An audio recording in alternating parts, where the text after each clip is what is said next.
시청자 여러분 안녕하십니까? 뉴스9 윤정호입니다. 가난한 자의 벗으로 불리며 14억 가톨릭 신자의 정신적 지주였던 프란치스코 교황이 선종했습니다. 한 달여간의 투병 끝에 활동을 재개했던 교황은 부활절이었던 전날까지 신자들을 만나고 축하 메시지까지 남겼는데 그게 마지막 활동이었습니다. 가장 진보적인 교황으로 가톨릭 개혁에도 앞장섰고 마지막까지 세계 평화를 기원했던 프란치스코 교황. 우리나라와도 각별한 인연이 많습니다. 먼저 최윤정 기자입니다. 성 베드로 광장에 교황의 서거를 알리는 종소리가 울려 퍼집니다. 현지 시간 21일 오전, 프란치스코 교황이 향년 88세 나이로 선종했습니다. Alle ore 7:35 di questa mattina, il vescovo di Roma Francesco è tornato alla casa del padre. 프란치스코 교황은 기관지염과 폐렴으로 한 달 넘게 입원 치료를 받은 뒤 최근 퇴원해 활동을 재개했습니다. 전날까지만 해도 이탈리아를 방문한 벤스 미국 부통령을 만났고 부활절 미사에도 깜짝 등장했는데 마지막 일정이 됐습니다. Cari fratelli e sorelle, buona Pasqua. 1936년 아르헨티나 부에노스 아이레스에서 태어난 교황은 2013년 최초의 예수회 출신이자 남미 출신으로 266대 교황에 선출됐습니다. 최초 기록을 여럿 세웠는데 평생 가난하고 소외된 자들을 위해 헌신한 프란치스코 성인을 이름으로 정한 첫 교황이기도 합니다.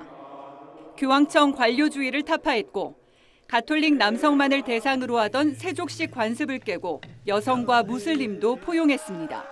보수파의 반발에도 성소수자를 인정하기도 했습니다. Somos todos hijos de Dios. Y Dios nos quiere como estamos y con la fuerza que luchamos cada uno por nuestra dignidad. El ser homosexual no es un delito. 세계 평화 촉구에도 앞장섰는데 마지막 메시지 역시 가자 지구와 우크라이나의 평화 기원이었습니다. Faccio appello ai belligeranti. Cessate il fuoco. Si liberino gli ostaggi. Si presti aiuto alla gente che ha fame e aspira ad un futuro di pace.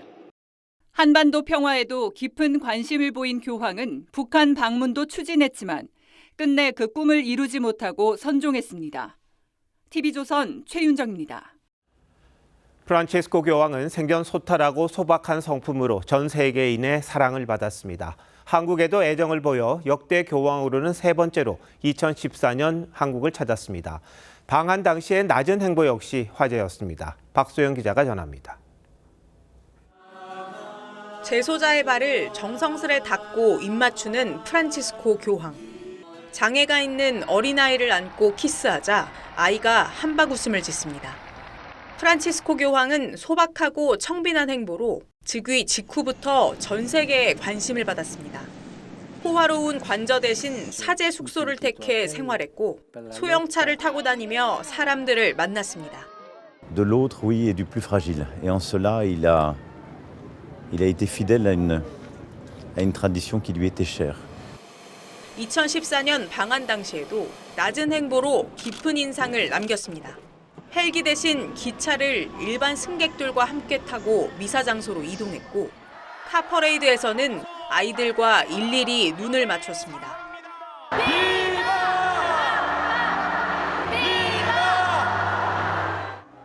세월호 유가족과 단원고 학생을 만나서는 사람의 고통 앞에서 중립을 지킬 수 없다며 메고 온 십자가를 로마로 가져가겠다고 위로를 건넸습니다.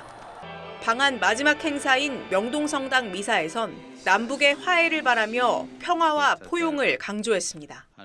Non ti dico fino a 7 volte, ma fino a 70 volte 7.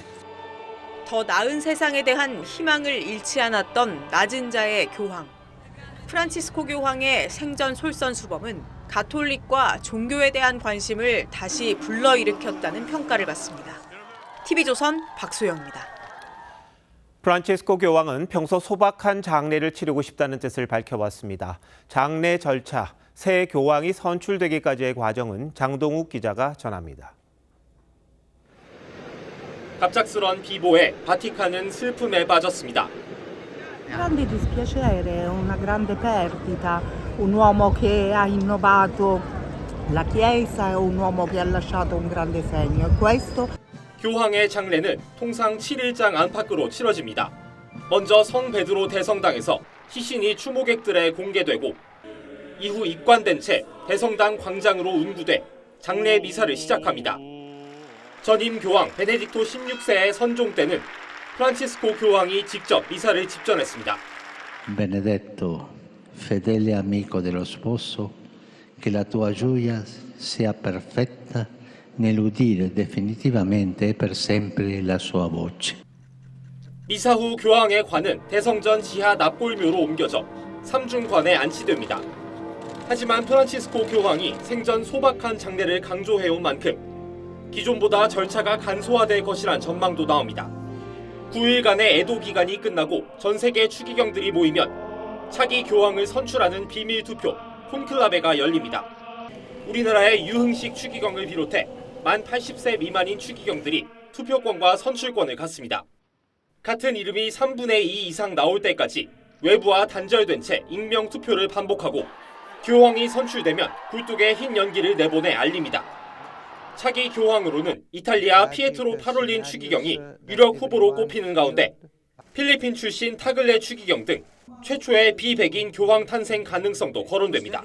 TV유선 장동우입니다.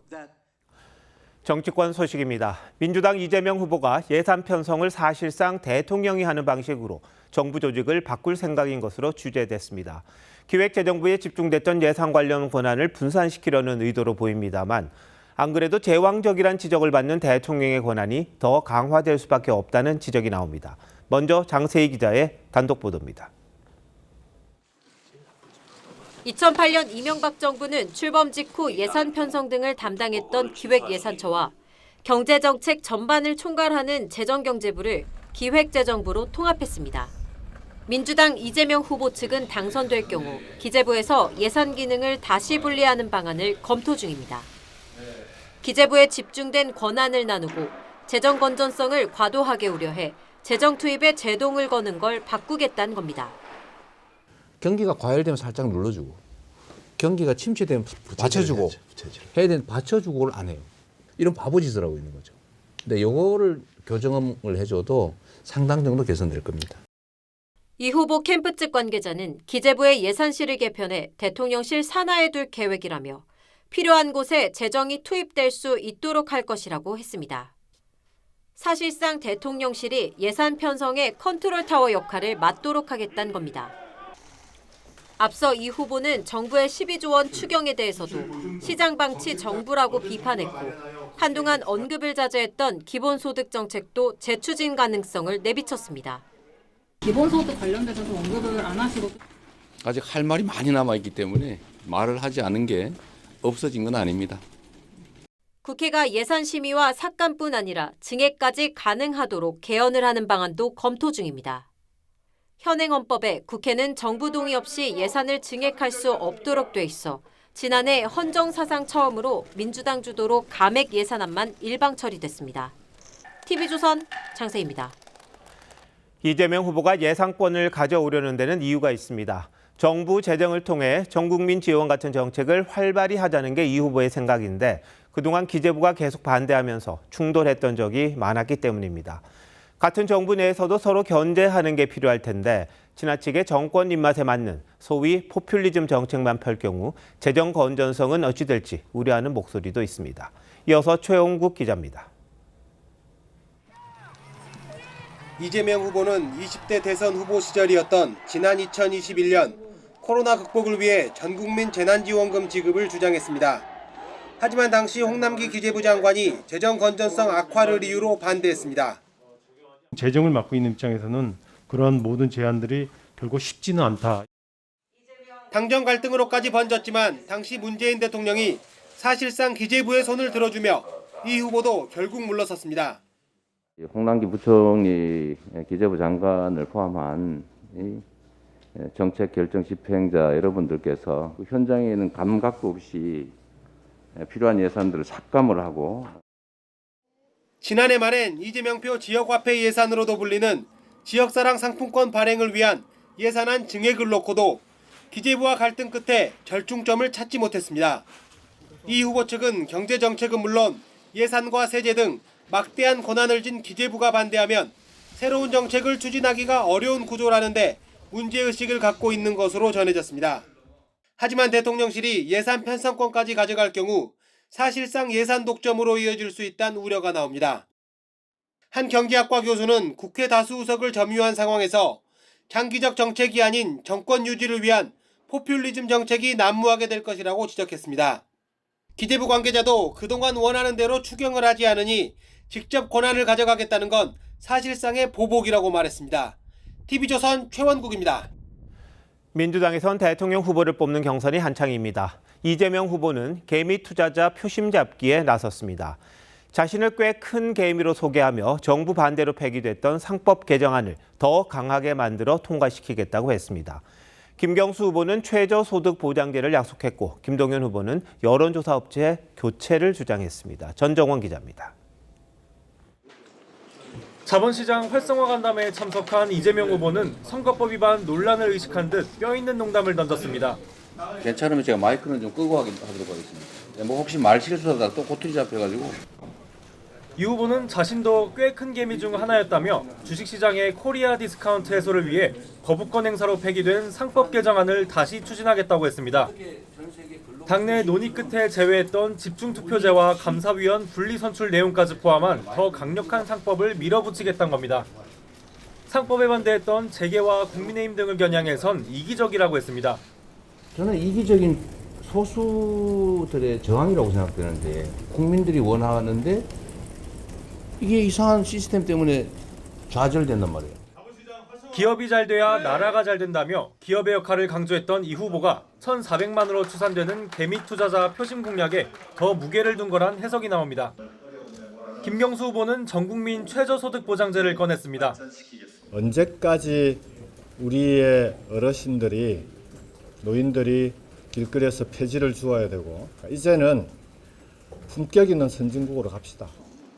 김동연 후보는 흥행과 공정한 경선이 필요하다며 논란이 되고 있는 여론조사 업체의 교체를 요구했습니다.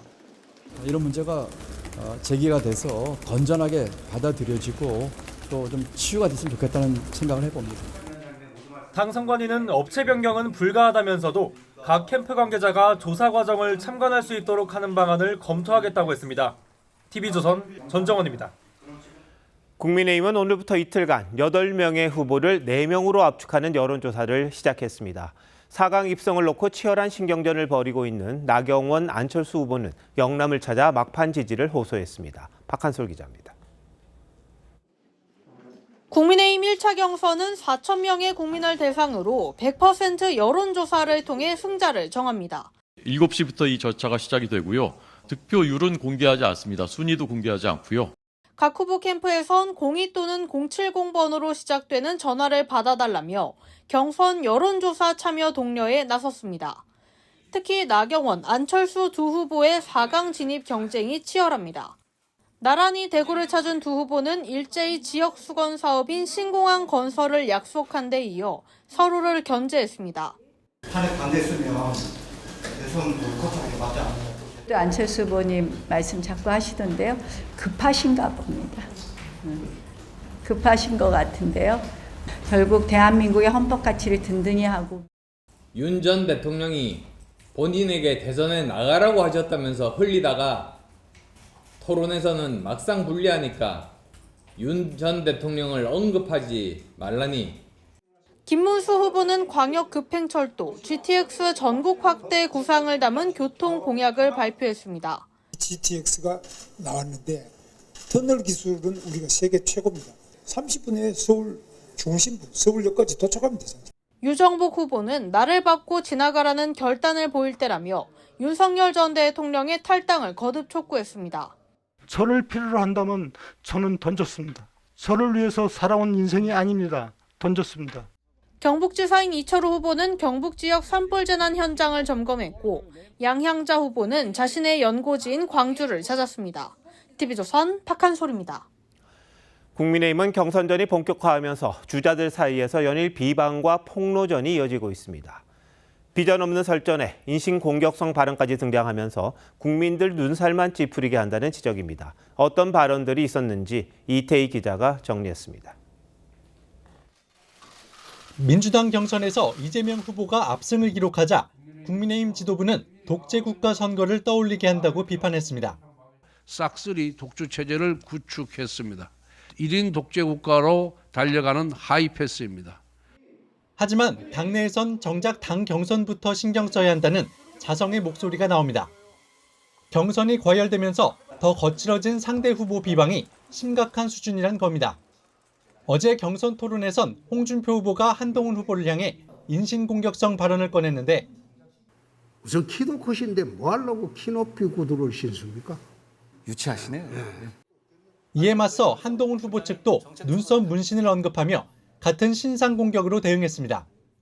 두 후보 간 신경전은 오늘도 이어졌습니다. 다 정치 대선입니다. 처음 정치에 들어오시는 분들이 이미지 정치에만 몰두하면 오래 가지 못한다. 탈당한 경험도 없고요. 제가 뭐 특활비 집에다 갖다 준 경험도 없지 않습니까? 그런 게 필요한 경험이라고 생각하지는 않습니다.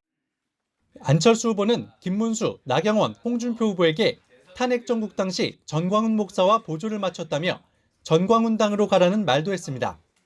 후보들 스스로 탄핵 찬반 공방에서 벗어나지 못하면서 정책과 비전을 보여줄 기회를 잃었다는 평가도 나옵니다. 국민의힘 후보들이 본선 경쟁력을 보여주지 못하면서 경선 흥행은커녕 민심만 더 멀어질 거란 우려가 나오고 있습니다. TV조선 이태희입니다. 출마 여부에 대해 여전히 침묵하고 있는 한덕수 대통령 권한대행은 통상과 안보에 집중했습니다. 한미 양국 장관들의 2+2 협의 날짜와 시간까지 직접 발표하며 해결 의지를 보였는데요. 방위비 분담금까지 이른바 패키지 딜 협상에 대비해 안보 분야 대응도 직접 챙기는 걸로 알려졌습니다. 홍연주 기자가 왜 그러는 건지 알아봤습니다. 경제안보전략 TF 회의를 주재한 한덕수 권한대행이 한미 재무통상장관의 2+2 협의 개최 소식을 발표하며 날짜와 시간까지 직접 밝혔습니다. 오는 4월 24일 저녁 9시 미국 시간으로 오전 8시 최상목 경제부총리와 안덕근 산업부 장관은 한 대행은 지난 8일 트럼프 대통령 통화 이후 미국 측의 요청으로 착수된 협의라고 강조하며 국익 최우선을 원칙으로 무역균형과 조선, LNG 등 현안에서 상호 윈윈 방안을 찾겠다고 했습니다. 트럼프 행정부가 방위비 분담금 문제까지 협상 테이블에 올릴 가능성이 높은 가운데 정부는 일단 통상과 안보는 분리 대응한다는 입장입니다. 현재 지금 준비하고 있는 그런 의제는 방위비는 포함되지 않고 있습니다. 하지만 미국이 이른바 원스톱 쇼핑을 공개 압박하면서 한 대행이 안보 분야 대응 방안까지 직접 챙기는 걸로 전해졌습니다.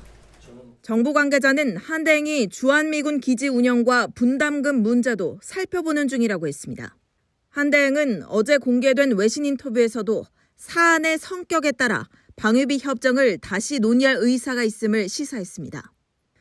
대선 출마 여부를 놓고선 아직 결정하지 않았다, 노코멘트라고 답했지만 외신 기자의 반복된 질문에 질문 자체를 거부한다고 맞받은 걸로 알려졌습니다.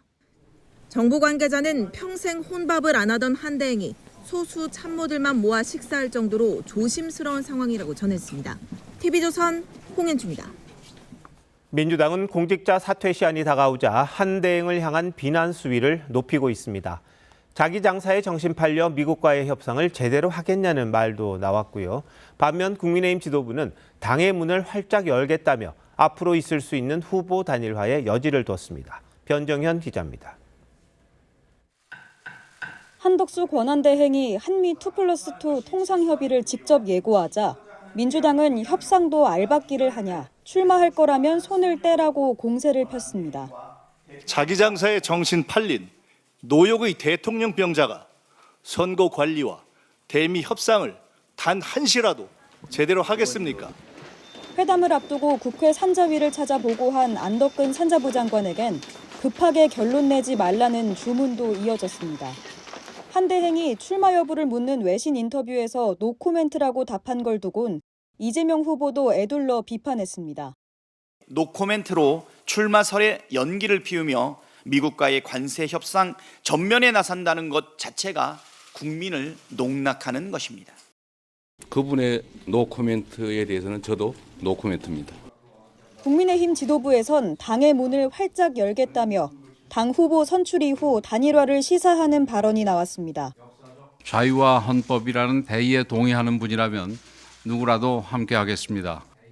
다만 대선 후보들의 반응은 엇갈렸습니다. 김문수 후보는 이재명을 꺾을 사람이 있으면 힘을 합쳐야 한다고 했고 홍준표 후보도 입당을 촉구했습니다. 대선 때는 지게작대기도 필요해요. 한덕수도 빨리 그만두고 입당했으면 좋겠네요. 반면 나경원 후보는 입장을 빨리 밝히지 않는 건 검증을 피하겠다는 거라고 견제했고 한동훈 후보도 주변에서 이상한 소리를 하지 않았으면 좋겠다고 했습니다. TV조선 변정현입니다. 윤석열 전 대통령의 내란 혐의 재판이 오늘 열렸습니다. 처음으로 법정 내부가 공개됐는데 피고인석에 앉은 윤 전 대통령은 언론사 카메라가 철수할 때까지 굳은 표정으로 정면을 응시했습니다. 재판 말미엔 직접 나서 흉기를 들었다고 무조건 살인범은 아니라며 내란 의도가 전혀 없었다는 걸 강조하려고 했습니다. 먼저 한지은 기자입니다. 윤석열 전 대통령이 두 번째 내란 혐의 재판에 출석하기 위해 중앙지법 417호 대법정에 들어섭니다. 입을 굳게 다문 채 곧장 피고인석으로 가서 앉아 있다가 재판부가 입정할 때 기립했습니다. 공판 개시 전에 한해서 법정 촬영을 허가했음을 알려드립니다. 윤 전 대통령은 재판 내내 정면을 응시하거나 눈을 감고 있었습니다. 재판 말미 입을 연 윤 전 대통령은 계엄령은 가치 중립적이고 정치 중립적인 법적 수단이라고 했습니다. 계엄을 흉기에 비유하며 흉기를 썼다고 무조건 살인이라고 하면 안 된다고도 했습니다. 계엄은 야당 등에게 경고하기 위한 메시지 계엄이란 취지의 발언이었습니다. 무력으로 국민을 억압하는 계엄이 아니라 계엄의 형식을 빌린 대국민 호소입니다. 이어 아무도 다치거나 유혈 사태가 없었다며 장기 집권을 위해 군을 어떻게 활용하려 했는지 따져야 내란죄에 대한 제대로 된 진상규명이 될 수 있다고 덧붙였습니다. 재판부는 3차 공판은 다음 달 12일에 열기로 했습니다. 윤 전 대통령 측은 재판부가 고지한 기일 중 대선 전날인 6월 2일 등에 대해선 참석이 어렵다고 했습니다. TV조선 한지은입니다. 윤 전 대통령 재판에서는 계엄 당시 의원들을 끌어내라는 지시를 누가 했는지가 쟁점이었습니다. 윤 전 대통령 측은 대통령이 직접 지시한 적이 없다는 점을 강조했는데 증인 2명의 증언은 서로 엇갈렸습니다. 김도영 기자가 보도합니다. 조성현 수방사 제1경비단장은 계엄 당일 이진우 당시 수방사령관으로부터 의원들을 끌어내라는 지시를 받았다고 헌재에서 증언한 인물입니다. 국회의원을 끌어내라 이렇게 했단 말입니까? 그렇습니다. 내부로 들어가서 의원들을 끌어내라. 오늘 재판에서 윤석열 전 대통령 측은 대통령의 직접 지시가 있었냐고 물었고 조 단장은 직접 지시는 없었다고 했습니다. 다만 의원들을 끌어내라는 지시가 있었다는 건 분명히 했습니다. 뒤이어 증인으로 나온 김형기 특전사 1특전 대대장은 대통령의 지시라는 말을 분명히 들었다고 했습니다. 김 대대장은 이상현 1공수여단장이 곽종근 특전사령관과 통화해 정확히 대통령이란 말을 들었다고 말했다고 했습니다. 김 대대장은 지시를 따르지 않은 이유에 대해 사람에게 충성하지 않는다며 부하들은 죄가 없으니 나를 항명죄로 처벌하라고 했습니다. 사람에게 충성하지 않는다는 문장은 검사 시절 윤 전 대통령을 강골 검사로 국민에게 각인시켰던 말입니다. TV조선 김도영입니다.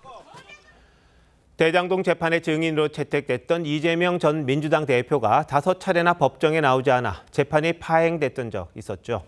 이번엔 이 전 대표의 최측근인 정진상 전 실장도 치과 치료를 이유로 증인으로 출석하지 않았습니다. 재판부는 이 전 대표의 불출석까지 언급하며 곧바로 재판을 끝냈는데 법정에 나온 사람들만 헛걸음을 했습니다. 류태영 기자가 보도합니다.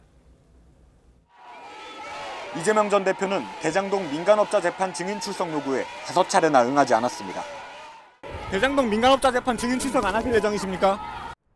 두 차례에 걸쳐 총 800만 원의 과태료를 부과해도 나오지 않자 재판부는 결국 소환을 포기했습니다. 대신 오늘 이 전 대표의 최측근인 정진상 전 당대표실 정무조정실장을 증인으로 불렀습니다. 하지만 정 전 실장 역시 나오지 않았습니다.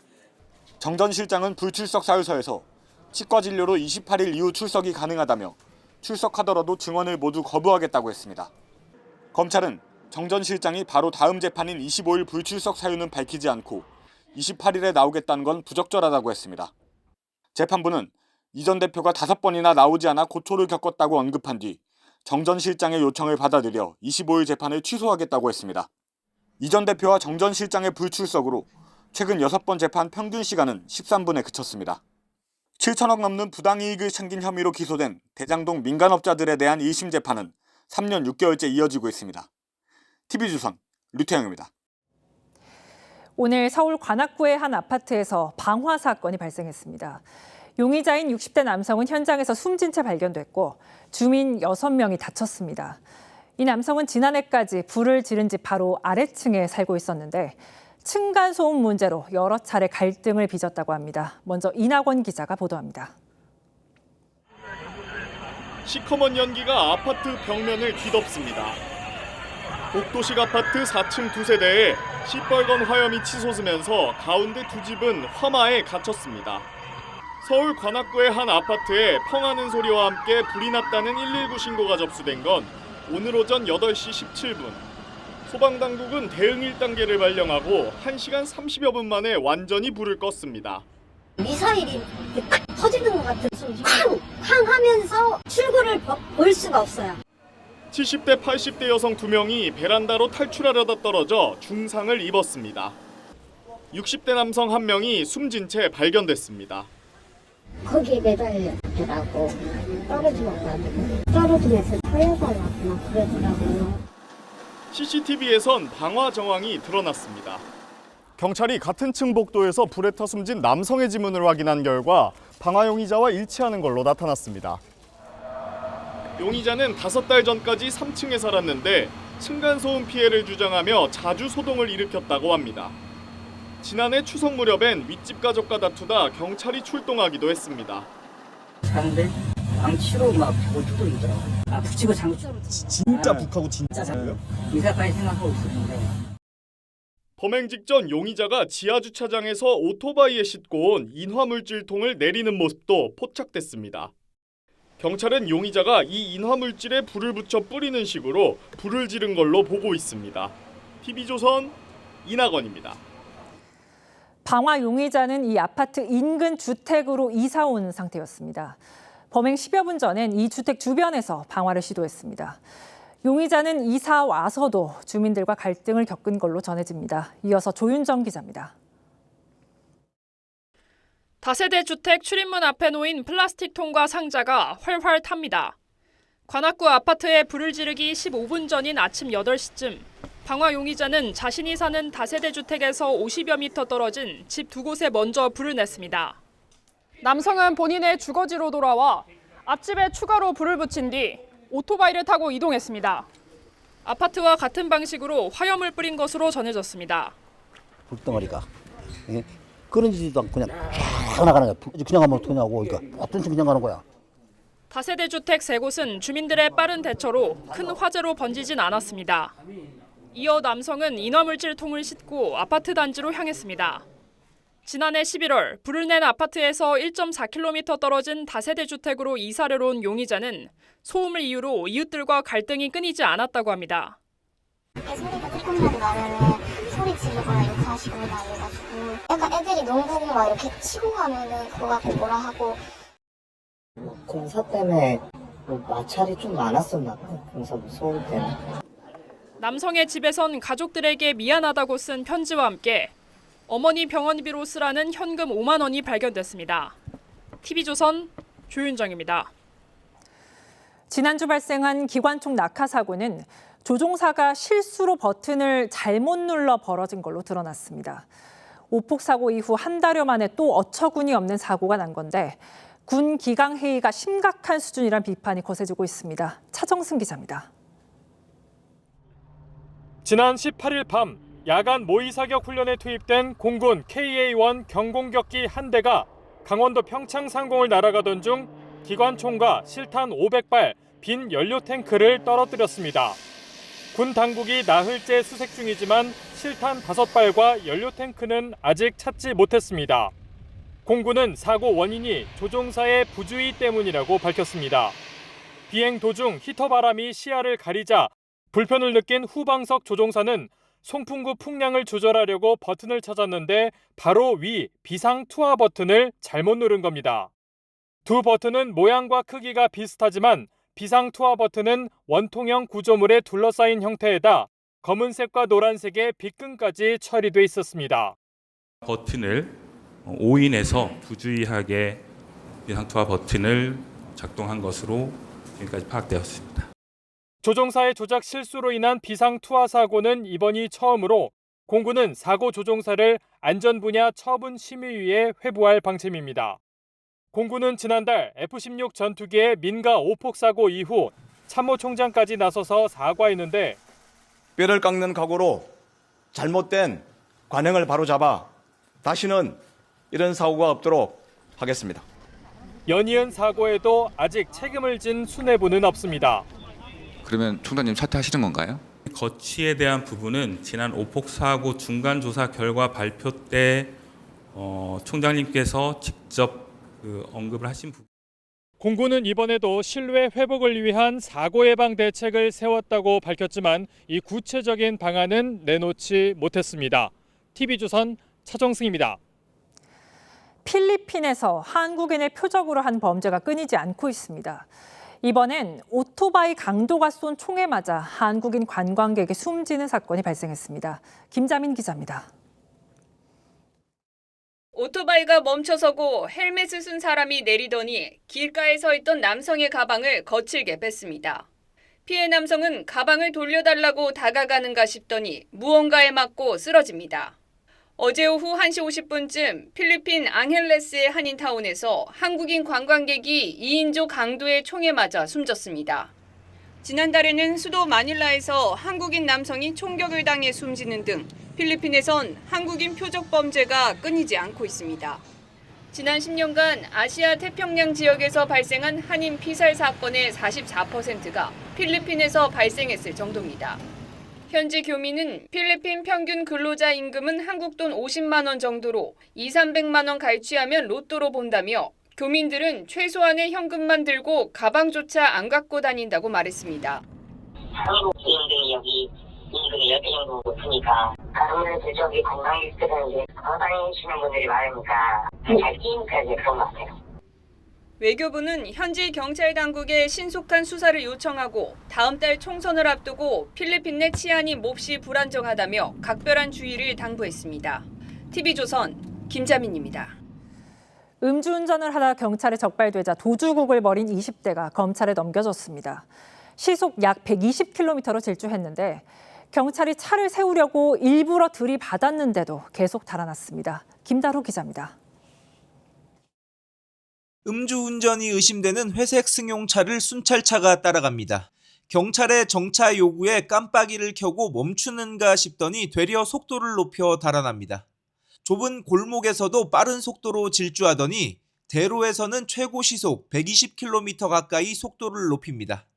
달아나던 승용차가 교차로 빨간불 신호등 앞에서 주춤하자 순찰차가 뒤에서 고의로 들이받습니다. 2차 사고 방지를 위해서 그 차량, 도주 차량의 속도를 줄이기 위해서 뒤에서 이제 후방 충격을 하고 하지만 승용차는 도주를 이어갑니다. 막다른 주차장으로 들어간 뒤에도 달아나려 하자 순찰차가 다시 들이받아 막아서고 나서야 추격전은 끝났습니다. 술 냄새도 많이 나고 손으로 이렇게 핸들을 잡으면서 버티더라고요, 안 내리려고. 그래서 저희가 양손으로 끌어내려가지고. 검거 당시 20대 운전자의 혈중 알코올 농도는 면허 취소 수치인 0.119%였습니다. 운전자는 경찰을 피해 15분 동안 도심 6km 거리를 내달렸는데 정차 명령이 처음이라 무서워서 도망쳤다고 진술했습니다. 경찰은 지난 11일 음주운전 등의 혐의로 20대 운전자를 검찰에 넘겼습니다. TV조선 김다로입니다. 오늘 서울 낮 최고 기온이 27도까지 올라 초여름처럼 더웠습니다. 그런데 내일은 강풍과 비가 찾아온다고 합니다. 이렇게 날씨가 오락가락하다 보니 의류업계는 봄옷만 고집하지 않고 다양한 옷들을 내놓고 있습니다. 윤수영 기자입니다. 서울의 한 의류 매장. 시원한 느낌을 주는 소재로 만든 여름용 반팔과 청바지가 진열돼 있습니다. 이 매장은 지난 1월 말부터 일찌감치 여름옷 판매를 시작했습니다. 날씨나 고객의 수요에 따라서 상품을 유연하게 출시를 하고 있기 때문에 냉감 제품을 정해진 시즌이 아니라 좀 빠르게 출시를 하게 됐습니다. 봄, 가을이 짧아지며 간절기 매출이 갈수록 줄자 내놓은 고육책입니다. 봄옷이 많이 팔리는 2, 3월 의류 매출은 작년보다 크게 둔화됐습니다. 한 아웃도어 브랜드는 길어진 여름을 겨냥해 여름을 초여름과 한여름으로 나누고 각각 입을 수 있는 제품을 내놨습니다. 날씨 변화나 트렌드 변화에 민감한 만큼 여성 고객들한테 좀 더 인기가 있는 것 같습니다. 날씨나 계절에 크게 구애받지 않고 사시사철 입을 수 있는 제품들도 인기입니다. 한 패션 플랫폼에선 계절적 특성이 옅은 패딩 조끼와 바람막이 등 판매가 작년보다 크게 늘었습니다. 날씨가 계속해서 변하는 시즌이기 때문에 특별히 계절에 구애치 않고 여러 계절에 걸쳐서 입는 아이템을 주로 구매하는 것 같습니다. 의류업체들은 주문부터 생산까지 걸리는 시간 단축에도 열을 올리고 있습니다. 변화무쌍한 날씨가 의류업계와 소비자들의 행동 방식까지 변화시키고 있습니다. TV조선 윤수영입니다. 중국이 서해 잠정조치 수역에 설치한 인공 구조물 사진이 공개됐습니다. 중국은 양식관리시설이라고 주장하지만 헬기장까지 갖춘 폐시추선을 개조한 걸로 확인됐습니다. 그동안 중국이 남중국해를 비롯해 분쟁 해역을 점유해온 방식과 비슷한 걸로 보이는데 이채영 기자 리포트 보신 뒤 자세히 따져보겠습니다. 중국이 2018년부터 서해 잠정 조치 수역에 무단으로 설치하기 시작한 거대한 노란색 구조물 선란 1, 2호입니다. 2022년엔 근처에 헬기 착륙장이 있는 고정 구조물까지 들여와 총 3개의 거대 구조물을 서해 해상에 세웠습니다. 특히 고정 구조물 측면엔 애틀랜틱 암스테르담이란 명칭까지 남겨뒀는데 1982년 건조돼 중동에서 활동하다 폐기된 석유 시추선으로 높이 74m에 폭 86m, 무게는 9,000톤이 넘습니다. 중국 측은 선란 1, 2호기는 연어 양식장, 시추선은 양식관리시설이라고 설명하고 있지만 정부와 전문가들은 일종의 인공섬을 만들어 서해 공정을 벌이려는 게 아닌지 의심합니다. 2018년 중국 매체를 통해 첫 구조물 설치 사실이 공개됐지만 2020년이 돼서야 이를 발견한 정부는 그동안 해양 조사와 같은 소극적 대응으로 일관해왔다는 지적을 받고 있습니다. 그동안 구조물은 3개로 늘었고 장관급 차원의 공개적인 항의는 지난 3월에서야 이뤄졌습니다. 법적인 대응은 한계가 있습니다. 비례적으로 상응하는 어떤 구조물들을 서해 잠정 임시구역에 설치하는 이중 전략을 같은 구조물을 설치하는 비례적 대응에 대해 정부는 매우 엄중하게 본다는 입장만 반복했습니다. TV조선 이채연입니다. 리포트에서 보신 대로 중국이 서해에 설치한 구조물을 두고 논란이 커지고 있습니다. 중국이 서해를 장악하려는 전략적 시도가 아닌지 김주영 기자와 따져보겠습니다. 자, 김 기자, 서해상에 중국이 만들었다는 구조물 어떤 상황입니까? 네, 중국이 서해 잠정조치 수역에 선란이란 이름의 구조물 2개와 이걸 관리하는 구조물까지 설치한 상태인데요. 중국은 이 시설이 연어 30만 마리를 키울 수 있는 심해 양식장이라면서 향후 2, 3년 내에 최대 12개까지 확대하려는 계획을 가지고 있는 것으로 알려졌습니다. 중국 계획대로 구조물을 늘리고 주위에 안전지대를 설정할 경우 우리 어선들은 이 수역에서 사실상 조업이 불가능해질 거란 우려도 나옵니다. 자, 그럼 중국이 설치한 이 구조물 불법 아닌가요? 네, 중국은 불법이 아니라고 주장합니다. 서해는 현재 한중 간 해양 경계가 정해지지 않은 상태인데요. 2001년에 양국은 한중 어업 협정을 체결해서 어업만 가능하도록 잠정조치 수역을 설정해 놨습니다. 중국은 이 구조물을 잠정조치 수역 안에 설치해놓고 양식장이라고 주장하고 있는 건데요. 그러나 우리 정부는 협정 위반이란 입장입니다. 한중어업협정에는 양국이 조업 조건과 구역을 사전에 협의하고 통보해야 된다고 되어 있는데요. 중국 측은 구조물 설치를 통보조차 하지 않았고 현장 확인도 막고 있는 상황입니다. 참 답답한 상황인데 중국이 다른 해역에서도 비슷한 일을 많이 하지 않았습니까? 네, 중국은 필리핀 인근 남중국해에서는 2013년부터 인공섬 7개를 건설했는데요. 이 섬에 활주로를 만들고 군사기지로 바꾸고 있습니다. 국제중재재판소가 불법이라고 판결했는데도 이걸 무시하고 계속 점유하고 있는 상태입니다. 일본과 경계가 확정되지 않은 동중국해 수역에서도 가스전을 공동 개발하자고 협의하다가 이 협의가 불발되니까 일방적으로 시추시설을 건설해버리기도 했습니다. 서해에서도 비슷한 전략을 쓰는 게 아니냐 이렇게 의심할 만하네요. 네, 전문가들은 중국이 서해를 자국의 내해로 만들려는 전략이라고 분석합니다. 중국은 2018년에도 이렇게 10개 가까운 부표를 설치하는 등 서해상에서 활동 영역을 넓히고 있는데요.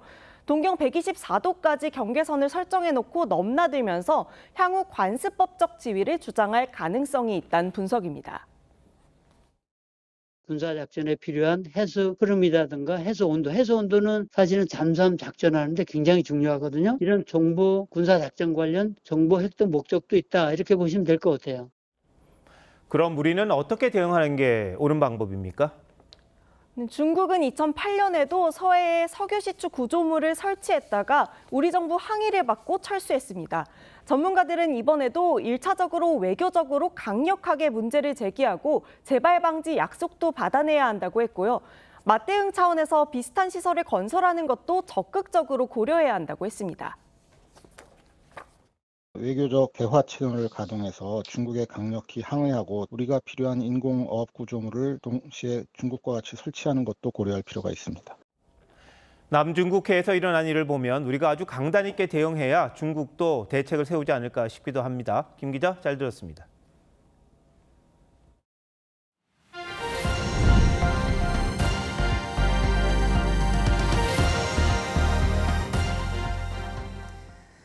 중국산 제품에 국산 상표를 붙여 미국에 불법 수출해온 업체들이 무더기로 적발됐습니다.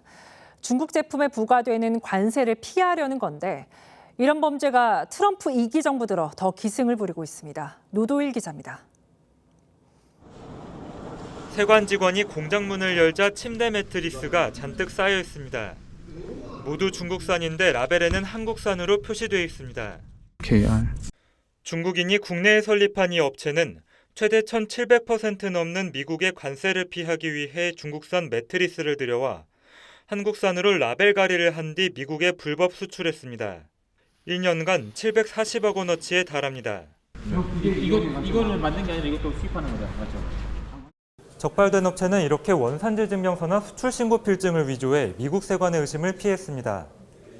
직원들 명의로 국내 여러 업체를 운영하고 있었는데 중국산 매트리스를 반입한 후 국내로는 수입하지 않고 모두 미국으로 25%의 관세가 붙는 중국산 2차 전지 소재와 미국 수출이 금지된 지능형 CCTV 등을 우회 수출한 업체도 적발됐습니다.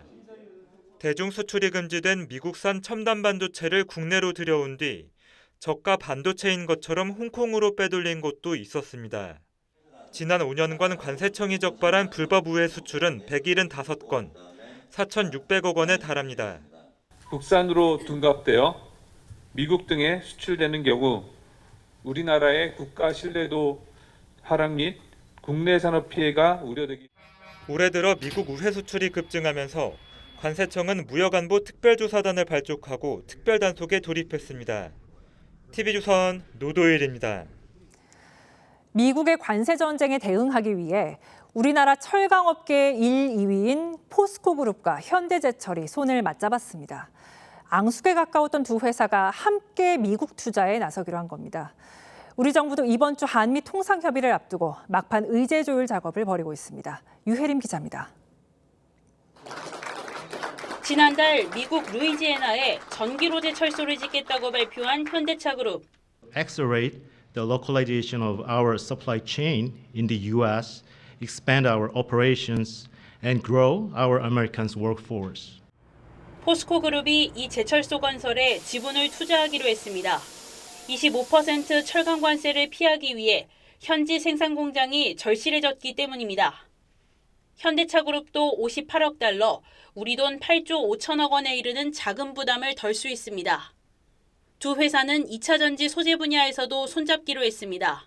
협력을 통해 보호무역 장벽으로 제한되었던 북미 철강 시장 진출의 교두보를 확보할 수 있는 기회가 될 것으로 기대하고 있습니다. 한미 간 통상협의도 본격적으로 시작됩니다. 오는 24일 협상을 위해 내일 최상목 경제부총리가 미국행 비행기에 오르고 모레 안덕근 산업부 장관도 출국합니다. 우리는 조선, LNG 등 산업협력을 의제로 다루길 원하지만 미국이 일본과의 협상처럼 방위비 압박에 나설 가능성이 높아 쉽지 않은 협상이 예상됩니다. 한국에 대한 방위비 분담에 대한 요구가 있지 않을까. 특히 주한미군과 관련해가지고는 여러 가지 압박을 가할 수도 있겠다는 생각입니다. 정부는 섣부른 타결 대신 신중하게 협상에 임한다는 계획입니다. TV조선 유혜림입니다. 프로야구에서 하위권을 전전했던 한화와 롯데가 무서운 돌풍을 일으키며 리그 상위권에 등극했습니다. 26년 만에 두 팀이 함께 가을 야구에 진출할 수 있다는 팬들의 기대감도 커지고 있습니다. 이다솜 기자입니다. 최근 11경기에서 한화는 딱 한 번 졌습니다.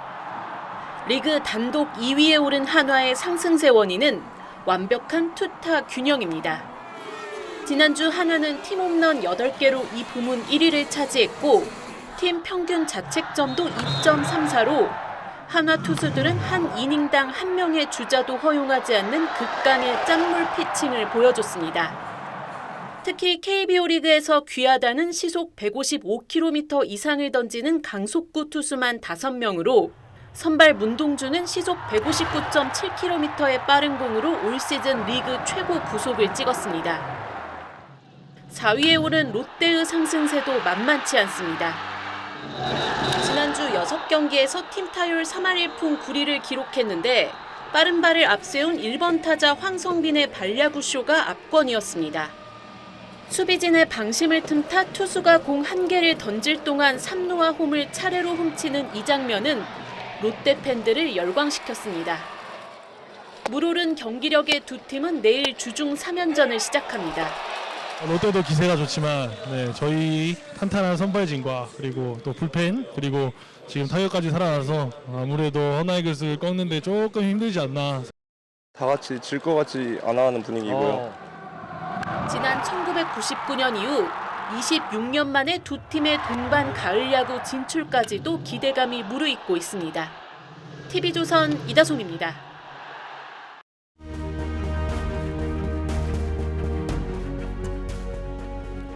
지미 카터 미국 대통령은 정직했지만 미숙했습니다. 대통령으로서는 실패했습니다. 하지만 퇴임 후가 더 빛났습니다.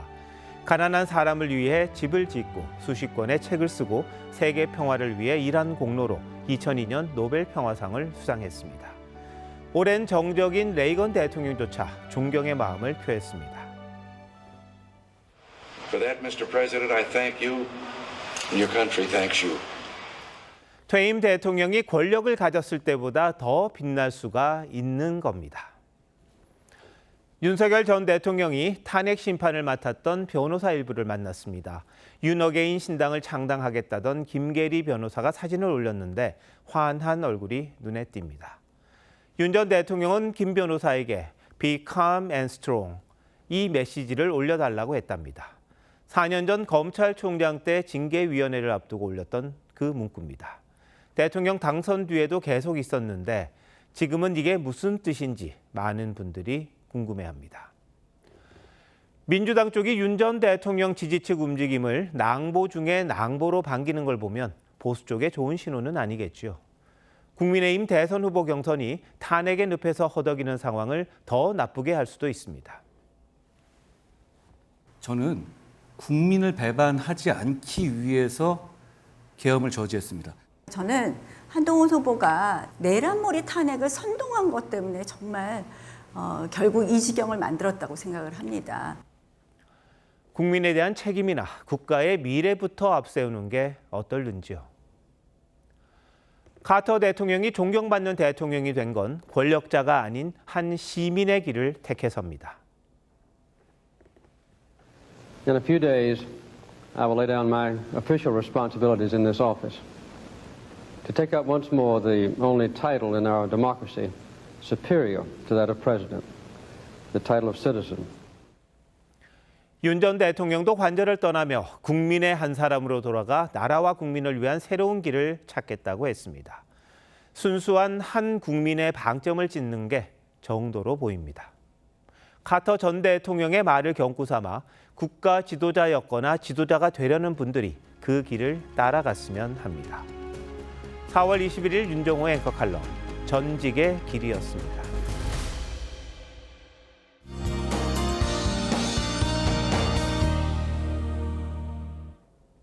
오늘 맑은 하늘에 낮 동안에 마치 초여름처럼 더웠는데요. 내일은 날씨가 급변합니다. 오늘 제주를 시작으로 내일 새벽부터 오전 사이 전국에서 비가 내리겠고요. 특히 남해안과 지리산 부근, 제주도에 돌풍과 벼락을 동반 시간당 10에서 30mm의 집중호우가 쏟아지겠습니다. 내일 예상 강수량인데요. 제주도에 최대 120mm 이상, 지리산 부근과 남해안에 최대 80mm 이상, 서울을 포함한 중부지방에 10에서 50mm의 비가 내리겠습니다. 전국적으로 바람도 강하게 불겠습니다. 남해안과 제주도에는 강풍특보가 내려질 수 있겠습니다. 내일 아침 기온은 서울과 청주, 전주가 모두 17도로 출발하겠고요. 낮 기온은 대부분 지역에 20도를 밑돌면서 오늘보다 기온이 뚝 떨어지겠습니다. 내일 밤이면 비가 대부분 그치겠습니다. 동해안은 모레 아침까지 비가 이어지겠습니다. 날씨였습니다. 4월 21일 월요일 뉴스9 마칩니다. 시청해주신 여러분 고맙습니다.